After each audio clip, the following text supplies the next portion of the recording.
Howdy.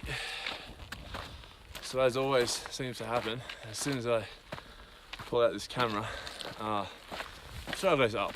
So you get yet another video of me huffing and puffing my way up a hill. It's currently the afternoon of day 59 and day 5 in the Sierra.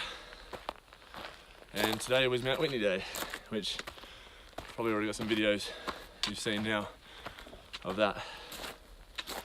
I just can't even begin to explain how ridiculous that was. We left camp hung up at 11:15.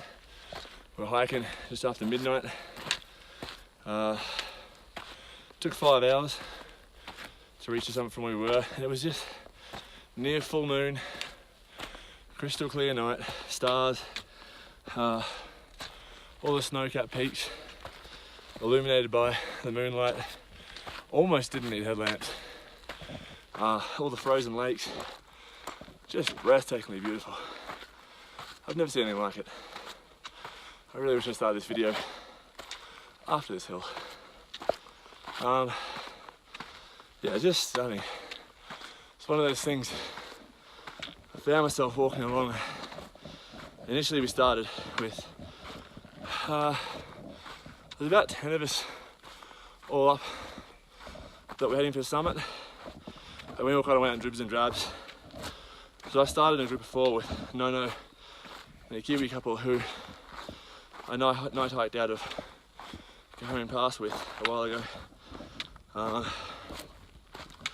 It was sort of a situation I didn't want to be in, because with me leading the group, it was literally the blind and the dumb leading the blind, and probably also dumb for following me.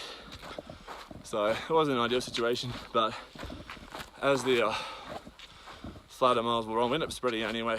So it ended up just being Nono and I tackling the mountain up front. We did get caught by 2 others doing the climb who we ended up switching back and forth with, but I mean, I just found myself wandering along going, how on earth did I get here? Like, at what point in my life did I get to a point where I walk along in the middle of the night, in the middle of the mountains, on snow with spikes attached to my feet, on the side of a huge mountain, with an axe in my hand, like negotiating my way across these 70-degree ice fields. It's just, I don't climb mountains. It's not something I do. I'm scared of heights. I'm terrified of heights. I don't know how I did it, but somehow it wasn't that bad. And even coming down, wasn't that bad. So, I mean, it is only hiking. We're not climbing. But when you're going across those huge exposures where if you slip, you're going to slide at a very, very high rate of knots for a very long time into either rocks or off a cliff. It's still sketchy, so that's what the axe is for. It was disappointing in the last few days. Didn't get a chance to use the axe or the spikes to practice. So tackling that mountain, having never actually used an axe to save myself from a slide, was not ideal. But I watched YouTube clips, and you can learn anything on YouTube. But it's fairly common sense. Stick axe into ice, don't die. No, so it was a phenomenal night. Exhausted now. I didn't get any sleep before we went out. Went to bed about 6 p.m. I lay in bed for about 5 hours. Did not get any actual sleep. Since we've been back today, we got back at about 10 a.m. Ate food. I lay down for a couple of hours, but again, no sleep. So, or very little. And now I'm doing the 7-mile trudge. Oh, my battery's getting low. Oh, hopefully it still works. Battery low warning. Do this 7-mile trudge to a place called Tyndall Creek, which is at the very start of the climb up to Forester Pass. Forester Pass is probably it is the highest point on the PCT. It's slightly low, it's about 1,000 feet lower than the summit of the mountain we just went up, because that wasn't technically on the PCT. So It's pretty feared. There's a pretty wicked snow chute at the top, which I don't know, we'll see when we get there tomorrow morning. But it's gonna be another early morning. Won't be a midnight start, but probably try and be hiking by about 4 AM. Try and get up the southern facing slope pretty much before the sun comes up and hits it, because you want that snow nice and hard. You want it frozen so your spikes will dig in. You definitely don't want it slushy. We did manage to talk to the rangers here. They said there's a 60% chance of isolated storms for the next 4 days. Right now the skies are still blue. We've had nothing but perfect weather. I mean, cold, but perfect weather. And where do I have to go here? Creek, Meadow, Forester Pass, this way. Oh, I'm back on the PCT. Forester Pass, 12.8 miles. So, yeah, 12.8 miles to the top of the pass. Avoid that little sign back there. Yeah, it's pretty feared, and hopefully it'll be okay. But yeah, the storm's coming in, and I've still got 3 more days of food after today. And realistically, I mean, if I attacked hard enough tomorrow, I could almost be out tomorrow.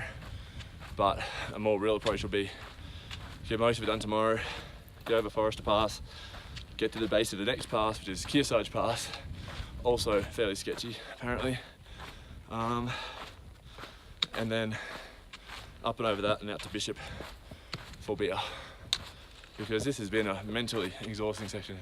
It's beautiful, the altitude's killer, and it's just, I mean, for someone who's terrified of heights, today was challenging. And I mean, I came down that mountain feeling like a king, like a mountaineer, but already getting nervous about Forester Pass tomorrow for no real reason. And the weather's a little, you know, it's been hanging over our heads for a few days. Will it, won't it? And it's, you know, it's still from here about 2 days to backtrack to get out via Lone Pine. So the scary situation, the scariest for me, is we get over Forester and then have a big storm hit, and then have both Kearsarge Pass in front of us impassable because of the storm, and Forester behind us impassable because of the storm. And that could leave us hunkered down in our tents, rationing food for a few days maybe. That's a pretty long, like, that's not likely. Even the rangers didn't seem to think that was a likely scenario. So we'll hope for the best. But I just want to do another video just talk about how climbing Whitney was the coolest thing I've done in my life ever. Just that sunrise, being on the tallest mountain in the contiguous US, you know, 14,500 feet, twice as high as the tallest mountain in Australia. The air was so thin, it was minus 10 degrees, and just getting up there with spikes and an axe, and it was just, for me, the right amount of adventure. It pushed my limits, but I didn't die, so that's a win. Anyway, it appears I'm climbing again, so I'll say goodbye to Whitney behind me out there, which you can't see. You know, focus up there. You can't really see it. Anyway, there's gonna be a lot of big mountains to come. This is the Sierra. There's about almost 400 miles of it. I'm about 80 miles in. Oh, other fun news, my pack's breaking. The webbing on one of the straps is halfway torn through. Real shame, because I really like this pack. The company's got terrible customer service record, so I'm not expecting much from them when I get into town. It'll pain me to buy another one from them, given this one's lasted maybe 1,000 miles if you include the few trips I did before I came out here. So that sucks. Hopefully it holds out to Bishop. I don't think I'll even try it for the stretch after that, because I don't think it'll hold up with another heavy food carry. So I'll probably have to buy a new pack and switch to something else. But we'll see. Always chopping and changing bits to pieces. But for now, I'm going to climb this prick of a hill very slowly and get to this campground.